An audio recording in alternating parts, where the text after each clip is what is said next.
you were forced to keep one part of your life, the gay part of your life, quiet in cancer care. And I hate to say, but that's also not uncommon to continue, to this day. One of my friends is a trans woman who's had cancer several times over, a white trans woman, and she talks about how there were times in her journey when she just had to put survival ahead of getting respect as a trans person. So basic things that in other parts of her life she would absolutely not ever tolerate, at some point she had to just put it in a box because the only thing she was able to focus on was survival. Hello and welcome to Cancer Rebranded. I'm Craig Lustig. In this episode, we will focus on the intersection of being LGBTQ and having cancer. How have the issues and challenges that I faced in 1992 as a late 20-something gay man with cancer changed, and what are the current challenges? For this episode, I am joined by someone who brings a wealth of professional and personal experience and expertise to this topic, Scout. Scout's the executive director of the National LGBT Cancer Network. He's serves as the principal investigator of both the CDC-funded LGBTQ tobacco-related cancer disparity network and something called OUT, the National Cancer Survey. Scout, thank you for your time. I know you're a really busy person doing many important things.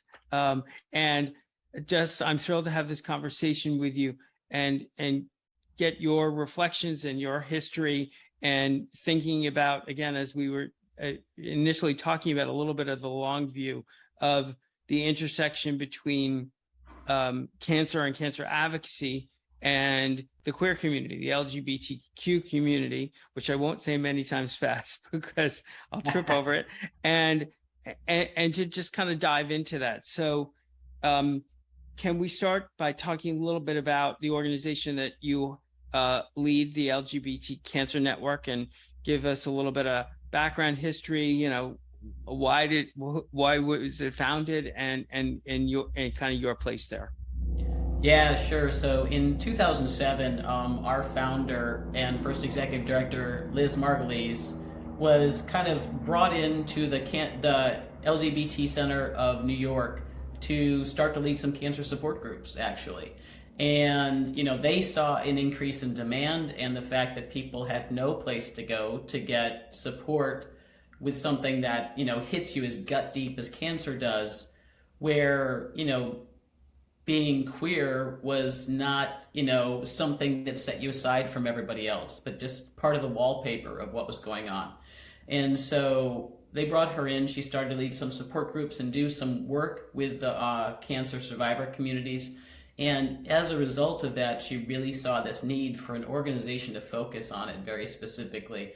And so we were officially incorporated in 2008, spun out off of the New York Gay, Lesbian, Bisexual, Transgender Center, and really started with a mission and stay with it to this day of educating our own communities about how cancer interacts with our lives and areas where we have increased risks, survivorship problems, and advocating for the mainstream cancer community to include us in a lot of their work, and then educating providers about how to do so to make sure that as we are either facing screening for cancer, trying to get us in for screening for cancer, or cancer care and survivorship, that we have as optimal experience as can be the case in the face of, such a challenging health phenomena.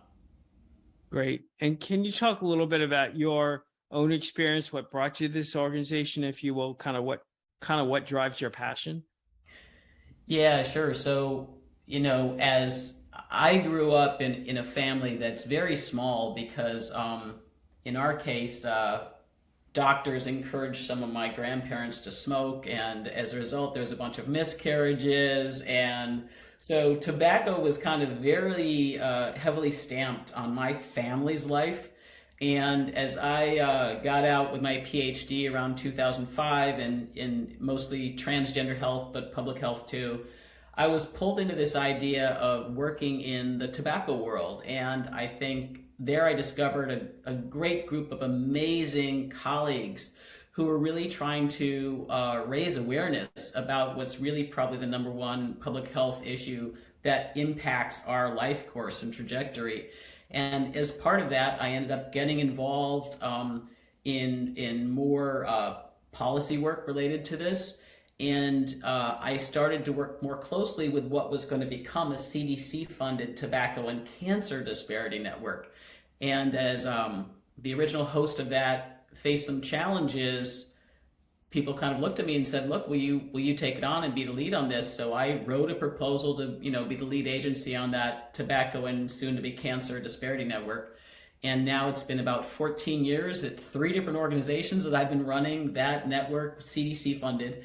And the interesting thing about that is there aren't many other federal models like this where the feds fund a series of underrepresented population expert centers, right? Like all the different racial and ethnic identities, people who are poor, people who are non-urban, queer people, people with mental health and behavioral health challenges. There's expert networks on all those groups that CDC funds. And a lot of the reason they do it is so that their other grantee pool, the states, and other places who work in cancer and tobacco can have access to expert technical assistance on these issues. And so I really liked the model. I really enjoyed being, the principal investigator of that network for so many years. And when it, was about coming on 4.5 years ago, that we were looking at where its best home would be. And we really realized the Cancer Network was the natural place for it to live. It's so much of the work that we do. And so I came in originally as deputy director under Liz, and as she aimed towards her retirement, it ended up the baton was passed to me to take it on from there. And so I've been the executive director for about 2.5 years now. That's great. Thank you. So maybe let's take a few minutes and dig a little bit into a discussion around disparities. And I think that, something you pointed out in your discussion about this CDC program is that, and I know this from, what are we all focused on in so many places now as it relates to cancer? We're focused on disparities.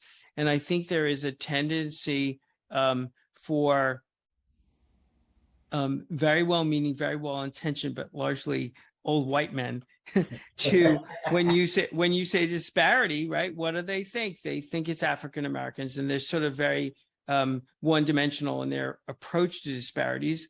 And I think that's a real challenge for the queer community and gay people with cancer, right? So let's talk about disparities from that perspective, and with this kind of overlay of how do we maybe think about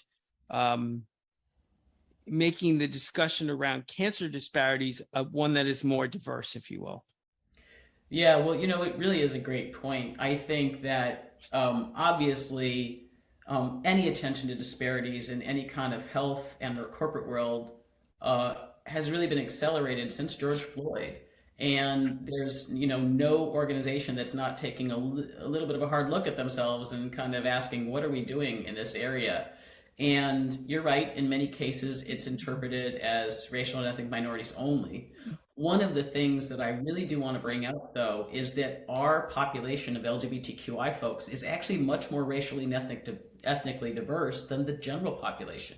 Mm-hmm. About 42% identify as racial and ethnic minorities, compared to only 24% of the general population. So one piece that we have to kind of understand in this equation is that intersectionality for us is really a starting point. It's not optional in any work you do with our communities. But of course, we also want the community to be identified as an underrepresented population. NIH took a great move related to that about 5 years ago, and it officially identified us as a disparity population. But we see really in the last, 2+ years since George Floyd, so many more organizations. I will say the honest truth is, for a lot of the earlier years, we spent our time begging people to engage with us. Mm-hmm. And there really has been a little bit of a shift now. And the truth is, we are now dealing with so many people coming to us saying, oh, gee, we need some engagement related to this, that our challenge now is struggling to kind of keep up with some of the demand. Mm-hmm. It's a great place to be. It doesn't mean it's perfect, right? Because in a lot of these scenarios, they're like, oh, let's do a webinar. Well, a webinar doesn't necessarily suddenly address a Right. systemic set of issues affecting a very diverse set of populations, But, it is quantifiably a shift in where people were before, when we were kind of saying, please, please pay attention to the disparities experienced by this population. Thank you. That's great. And I think you point out that that we need to have a nuanced and really multi-layered approach, right? And I think that should be a lesson to, cancer centers and to the NIH and this, all our public health agencies, it's, and the nonprofit world. Well, it's not just enough to say, we're working on disparities and make it one-dimensional. We need to think broadly, and we need to think in that multi-layered approach. And I think that's really important. So let's move into a conversation. And this is one that has particular, I have a lot of passion around this question around. It sounds cancer. like I can tell it, like, it's coming, right, you're coming to it, right? Cancer advocacy, but really from a queer perspective, right? And so, as I was starting to tell you, and I'll share with our audience, when I was diagnosed 30 years ago, at a point in my life when I was a young adult, I was not fully out. I was out to some friends and some family, but not fully out. And I'm diagnosed with cancer because of the type of cancer I had. I was actually primarily treated in pediatric oncology. So I'm a young adult gay man being treated in pediatric oncology. Right. And this was a strange set of circumstances, obviously life-threatening, but just weird on so many levels for me. And it took me a long time to work through my self-advocacy, if you will, in terms of I think something that I reflect on and was that I felt probably a lot of personally, internalized pressure, if you will, in the medical environment, the cancer care environment, to largely be in the closet. Yeah.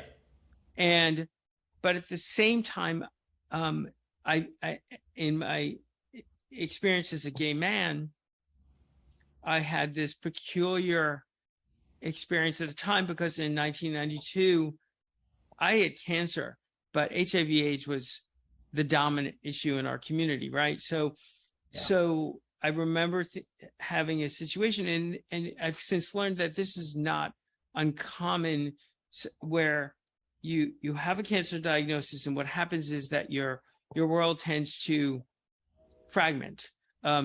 People who you thought were your best friends or your closest family members or whatever it might be suddenly kind of disappear. And then people come out of the woodwork who you had a far less sort of intimate relationship with, and suddenly become your champions and the people who step up to be your caregivers and all that. And at the time, I remember thinking of it only in that kind of queer context, if you will. Yeah. The people who can't stick with me look at me in my condition and say, I'm reminding them of somebody that they might know with HIV/AIDS, right? And that was really hard. It took me a long time to understand a couple of things around that, which is that this happens to everyone who has cancer, right? Two is that the people who can't stick with you, that's about them, not about you, right? That's about where they're at emotionally, psychologically, whatever the term is there. And I think then once I sort of was more grounded, where did I go for my, if you will, my advocacy sort of nurturing and support and connections was the gay community. Right. So I really needed to find a place to connect as I was going through this experience. And so I became a volunteer with an organization that you're probably familiar with, the Gay Men's Health Crisis, GMHC. And I became a volunteer intake clinician, which is a role where you meet with people who are newly applying for assistance. And there's a whole range, a whole menu of assistance people can get. And this was the most strengthening experience, if you will, for me. I volunteered and would go to the AIDS ward at Bellevue Hospital, right, and meet with the sickest people. And yet I felt like I was able to truly bring myself, and they didn't judge me, and they were open to me, and I could be open with them. And it was a very important part of my own therapy in a very selfish way. Hopefully I was able to give to them as well, right? So my question in all of this is really, if I had to make a judgment about the advocacy, if you will, sort of metrics and success of the queer community, whether it's around civil rights or whether it's around things like HIV/AIDS versus, let's say, the cancer advocacy community, what are your thoughts on that? You know, what are the learnings, or maybe there are things that we can share between these communities to make each of them that much more sort of successful and effective? Yeah, well, I think, Craig, you bring up a lot of points just in that very fast vignette of some of the things you were experiencing 30 years ago as you're going through cancer. One of the things that is really salient to our cancer experience is also that our social support does not usually match the type that the general population has in the first place, right? So, sociologists, are fond of saying, like, social support comes from 5 domains: the people you live with, your birth family, your neighborhood, your work life, and your friend life, right? But for us, many of those may not be welcoming. So, it could be your birth family's not welcoming. Maybe your neighborhood's not welcoming. Certainly in 1992 range, right? So what about your work? How welcome is that? So what that does is it leaves us over-reliant on some other areas in order to get the usual social support that, as you well know, when you go into something like cancer, not only does it shift and fragment and reform, but it's critical for care. And there are times in most cancer treatment when you're not going to be able to advocate for yourself well, which means you need that social support person to be a key part of your healing. And so, the first phenomena we have, and we see this all the way through to today, that really affects our cancer journey, is that our social support is often not as robust as the general population. And so when it, fragments, reforms, everything like that, we're at greater risk of being without it at a time when we really, really need it. But also you talk about, like, that idea that where did you go for grounding, and you were forced to keep one part of your life, the gay part of your life, quiet in cancer care. And I hate to say, but that's also not uncommon to continue, to this day. Like, one of my friends is a trans woman who's had cancer several times over, a white trans woman, and she talks about how there were times in her journey when she just had to put survival ahead of getting respect as a trans person. So basic things that in other parts of her life she would absolutely not ever tolerate, at some point she had to just put it in a box because the only thing she was able to focus on was survival. And we should never, as people, be put in a position where you have to choose one or the other, right? So you shouldn't have had to choose, am I going to be out gay here or not? You know what I mean? Right, sure. And then when I get support for who I am, do I go somewhere where it then has nothing to do with cancer? Right? It has everything to do with gay and nothing to do with cancer. Right. And I think another thing that's in the intervening years has changed as far as the evidence base is patient-centered outcome research has shown us something that's really kind of unexpected, but maybe we would maybe guess that it's the case. And that's that if you get 2 people who are given the exact same set of medical interventions by their providers, but one person is respected and has a better relationship with their provider than the other, that person is going to get better faster and have a better quality of life. So medicine isn't just about what pills or what screenings or what chemo you get. It has to do with what respect, like it really shows us this whole body concept of, health intervention and getting well and being, thriving really is the case. We can measure it now. So, those ways that your providers subtly conveyed to you or overtly conveyed that you should not bring gay to the table when we're talking about the cancer, that it's not safe to, or that I'm not going to, be interested or tolerate, were ways that they were literally changing the outcome of your cancer to be more negative and your healing to go slower. So we can quantify that now, which is why we understand more that while a lot of us, through the history of discrimination, still think, oh, what does being queer have to do with my cancer care? If you're not trans, it may not be something you need to disclose to people, right? When you're trans, of course, like me, you usually have to disclose it because, there's that issue. But if you're not, you can just be like, well, I'll put it in a box, I'll focus on cancer. But what we really understand is you should never have to put any part of yourself in a box, because taking it out means that, and having it be respected and being treated with that, not just respect, but also seeing people like you in the environment and not feeling like you're alone, at risk, isolated, things like that, are all part of us healing faster and having better quality of life as we go through this experience. So it makes a difference. Yeah, sure. And I think it is, if you want, very much in parallel with the conversation I was telling you about that I had with my pediatric oncologist in a different episode, where he talked about this idea that just because you have cancer, do not let it define you, right? That's a really potent phrase. It is certainly for me that, much of my work over the last 25 years has been around not just being active as a patient advocate, but it's really been about thinking about how to empower people who have cancer, because to enable them to be their own best advocate, right? Self-advocacy is the core, is the starting place for the advocacy ladder, as I would probably call it, right? So, and you need to, often as you point to it, the outcomes, your life can depend on that, right? Your ability to stand up and say to the doctor, ask questions about the treatment and feel comfortable to do that. Talk about clinical trials, right?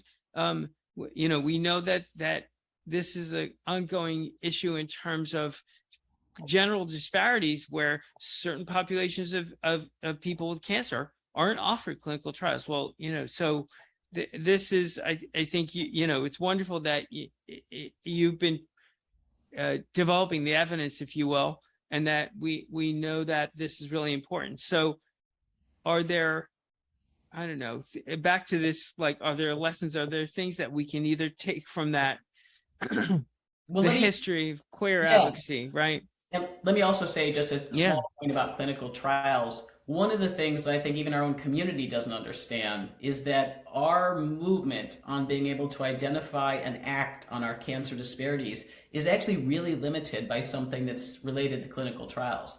And that's the fact that if I go into the doctor with a broken elbow, they don't ask if I'm LGBTQ. And that is actually, you might think, well, what does it have to do with a broken elbow? But it actually has to do with health outcomes that are reportable to the federal government. For example, we get all our cancer health outcomes by abstracting information from electronic medical records. So if they're never asking if you're LGBTQI in that, in any of those medical interactions, it's not there to see it. And as a result, we have no outcome information about how our population goes through the trajectory of cancer. We have a lot of public health information about increased risks, particularly related to smoking and our much higher tobacco use rates. Right. But we, I recently did an article with a dear friend, Uli Boomer, about what we know about trans cancer, but we can only talk to the survivors. We don't have any information about the people who didn't make it through that journey, which means that it's harder for our researchers to write competitive proposals to NIH to actually look at this disparity and intervene to change the disparity. So just one of the things that I think we sometimes don't realize is data collection for us is really connected with fixing health problems. And so I hope the next time you see any provider that's asking that, you'll realize that there's people like us and many other organizations that have fought hard to get it there, because it may not be obvious on the face of it, but it's really connected with changing some of these longer term health trajectories. Sure. And to your point, when I think, so I work at a cancer center, when I'm sort of tangentially involved in the clinical trials sort of development process. And yeah, good news is that in many more trials where now there's mandates to create greater diversity in the population that you're recruiting for the trial. However, is LGBTQI there? Of course not. Right. As I said, there's a lot more interest. Interest is not translating to action. And so to your point, if you're not asking the question up front and recruiting these people to be part of the trials, you don't know anything on the back end. Yeah. So this is important. Ignorance is not bliss. No. I mean, I think it's really, for where I work in the GI cancer community, it's something that we're, I think, really grappling with, which is that we've had a real dramatic increase in the incidence of young adults with colorectal and other GI cancers. And none of our trials are really structured or quote unquote powered to gather the information to understand, to make sure that young adults with these cancers are part of the trial, so that then we can really measure their experience, their outcomes, their differences from an older population. So this is an ongoing problem. And maybe it points to the fact that personally, I think one of the other episodes I recorded was talking about clinical trials, but in the context of science generally. Biomedical research is dramatically accelerating. Okay, but we're not translating it into new therapies at the same pace, because our clinical trial system is 40 years old and hasn't really changed much in all those years, right? So there's some real challenges. Yeah, absolutely. And this whole concept of what happens, from the head to the bed in all of this health world is pretty serious. And I think one of the things that we've got to understand ourselves too is that, we have a history of not being welcomed by the medical system. If any one of us hasn't had a direct experience with it, like almost all my friends have certainly, then we know dear friends who have had adverse direct experiences. And so a piece of that is also, as we say with everybody, don't do data collection and don't do inclusion on clinical trials unless what comes first is some level of training of your providers, and also you showing us that we're welcome and safe to disclose this information. Sure. Because, there's an increased number of federal level attacks against access to care. There's all these state level bills going around, attacking, usually the trans folks in our communities.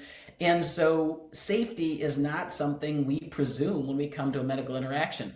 So, it also begs the larger question of what is the medical system doing to show us that we're safe there, to show us that we can bring our whole self to the table, and that's going to be a positive experience. And, as I commonly point out, it's great that I see those signs about like all races, all genders, all sexual orientations, all immigration statuses are welcome here. But right now, I'm more likely to see a sign like that in my local bakery than I am to see a sign like that at any one of my doctor's offices.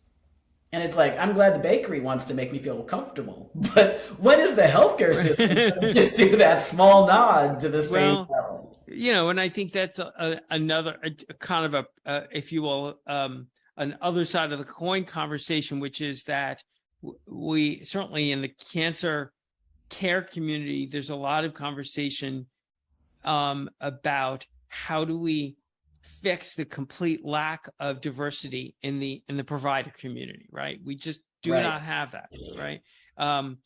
and I think that it's a slow evolution, but it is going to take more time unless, I guess, those of us who have a reason to get in front of this and talk about advocating for, you need to do this not in a year, not in 5 years. You need to do it now, right? You need to think about from the very beginning of when young people are in middle school, high school, what could be the trajectory of their lives professionally? How do we create from the ground up a much more diverse cancer workforce? Well, it's almost like I asked you to please say that because we're super happy that we're only about 4 months into it, but we just launched a pipeline diversity initiative for people who are either undergraduate, graduate, or early career and open to some career in cancer. So that's great. Cancer leaders like us. It's for, if you're either a person of color and or an LGBTQI person, all groups are welcome along that spectrum. And we're doing career talks. We've got a paper competition out right now. We're doing, kind of meet and greets between the people in this field. It's all for, as I got my PhD in public health, but for a lot of us, in order to even get to that level, we have to go build a network outside of our school because our university doesn't necessarily have the expertise in-house to actually give us the mentorship we need. So we're really trying to help these, this next generation people build that network that's broader and try and help give them some of the mentorship that most of us don't have, even to this day in those universities, to be like, stay strong. You're not isolated. Right. Here's a bunch of other people working on the same stuff. Here's some people who can kind of help push you, give you insights, and hopefully get you all the way out to where you're a professional, unlike the ones we usually see in this field. Yeah, I think, there's hope there, and there's hope in a project that my center at Georgetown is connected with, which is a multi-year ACS, American Cancer Society funded project, really looking at undergraduates and building a summer program for them, but they all are coming from communities that have faced disparities, right? Okay. And it is, we're so excited that we're able to support that and really be part of building that. And so these individual initiatives are vitally important, and the work you're doing is really, really important as well. And it's like we say, whenever we do any training of any medical provider, and I'm going to be, doing one later tonight for the Florida American Society of Clinical Oncology chapter. And the first step is always get your house in order. You're not going to be able to serve our communities well if you're not actually serving your own employee base from our community well, and valuing us for the extra information that we bring to the professional table. You make an incredibly important point, because when I think about being inside a cancer center, the who are the people, what we call the clinical administrative assistants, the people who have the most direct contact with those patients at the beginning of their journey, right? These are largely women and people of color, and they are essential. And I've at least once said to my boss, not in an aggressive way, but said, we all need to understand, if this cadre of workers walked out to the door, the place would shut down. Yeah. Right. So these are essential workers, and they need to be valued. They need to be on so many levels. You're absolutely right about that. Get your house in order. Make sure that from the ground up, because those people are just essential.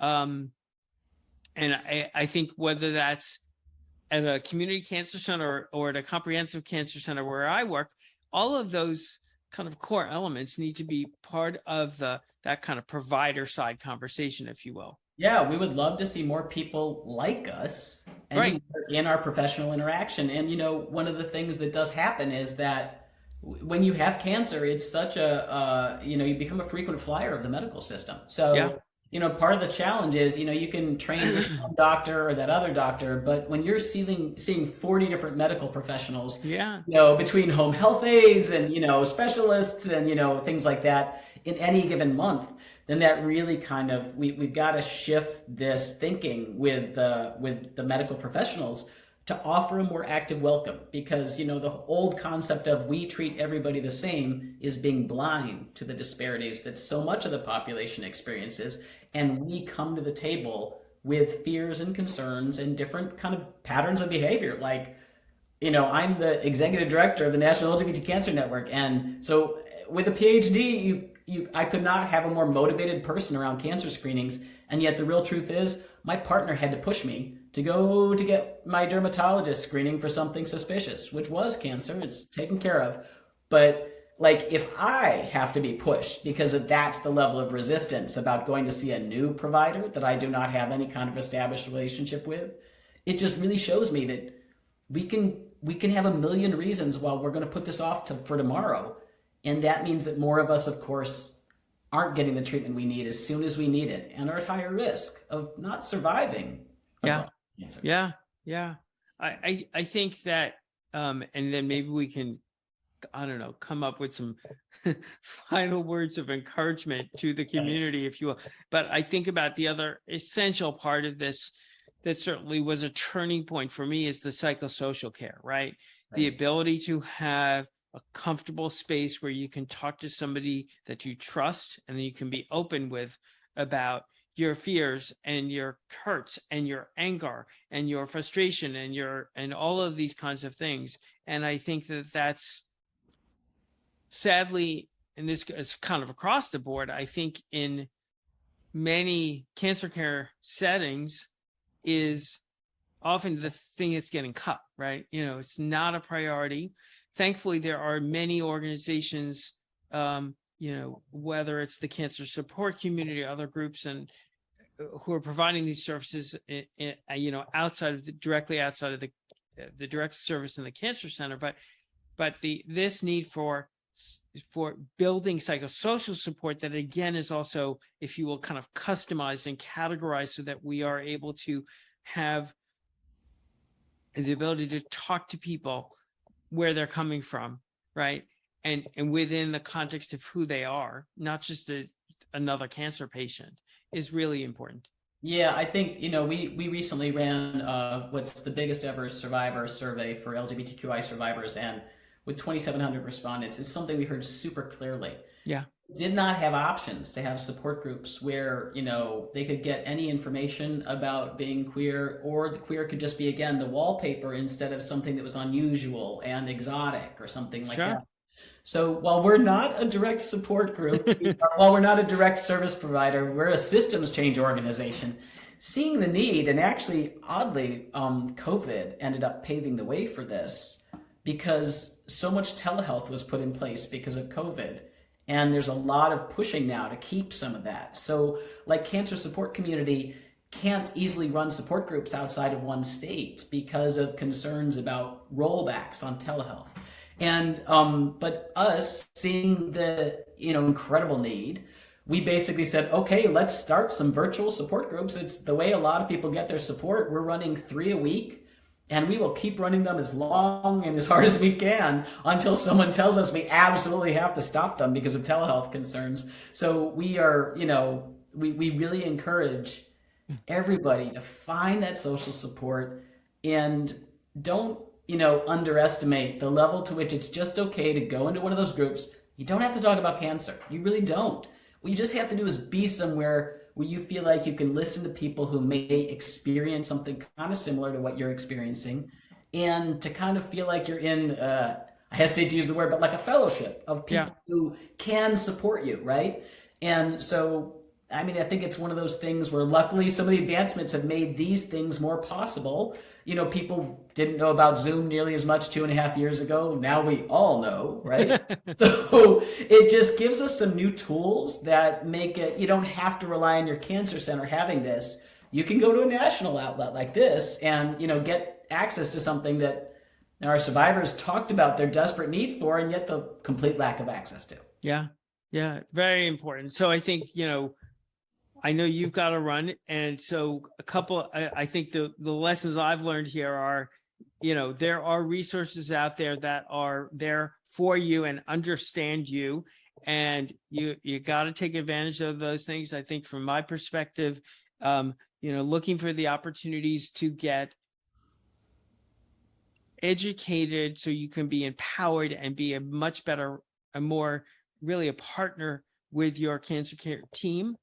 And there are lots of opportunities for that too. And I think maybe it's also over time for the queer community, the queer cancer community, if you will, to maybe take some lessons from our larger queer community around the need to really be vocal. And you are, and that's vital, but that's how we're going to make change. Well, we have, since we did that survey, we've been talking to so many more survivors. And one of the things we're doing is bringing those survivor stories into some of our trainings, into, media opportunities, into opportunities to talk with like pharmaceutical companies who are considering whether or not we should be in clinical trials. Right. So yeah, there are a lot of options like that. So I encourage, if you're anywhere along the cancer journey, look at our website. We've got some cool resources around things like what's sex like after cancer? What's cancer like as a trans person? We keep trying to kind of add more resources like that. But also there's opportunities if you are someone who has survived or is living with cancer, that you can speak out and talk about what your experience was. And that's some of the most powerful stuff that we're doing, is not when we just kind of talk about it abstractly, but when we say this is someone's lived experience. That is really, I think, very, very powerful. And as you well know, this, when you come to face with something that's as potentially life-threatening as cancer is, like the calculus of what's important to you really shifts, right? Oh yeah. And as you also talk about, it stays with you throughout a lot of your life. And one of the things it can often leave you feeling is alienated, right? Alienated from the people in your life who may not die this year, unlike potentially what you could be facing, right? But, also alienated from, the doctors who may not be welcoming your queerness, or, you go over to the HIV world who don't really understand your cancerness, right? So the alienation is dangerous for us. It's really dangerous for us. So I really, encourage us, and this is writ large across all health issues. If you're experiencing that kind of alienation, we do not deserve that. The more we have the support and the caretaking, the more we will thrive across all things. So, let's fight that alienation actively. It's dangerous to us. And I will say one of the things also, just to end it on another note, is that I'm really encouraged by in this is all this new information that, despite all the negative bills and everything like that, all those places that are coming to us to say, hey, we've got to do more work with the LGBTQI communities and cancer, is really exciting to see. And another really exciting thing to see is all the new research showing that we are having a greater level of shift in people identifying as queer than at any other time in my adult life, which means that, it's 7.1% across all population, but it's over 1 in 5 of the youngest adults. So that's some big change in numbers for us. But the nice thing is that means there's people who are feeling more comfortable, despite whatever hostility we have, in coming out. And it's a lot of what we're saying to the providers is, if you're not ready for this, what's going to be a wave of people identifying as queer, then you're not doing business well today or getting ready for the patient population of tomorrow. So, one way or another, there's many more of us who feel comfortable owning who we are. And that's really exciting. And I think it promises some really interesting shifts in how people think about all of our health issues, including and particularly cancer. Wow. Thank you. Thank you. Thank you. I'm so grateful for all that you've shared. And I look forward to continuing work with you. And thank you for taking this time for this chat with me. And we will just keep pushing forward, right? We'll keep being mighty, right? No matter what. Keep being mighty.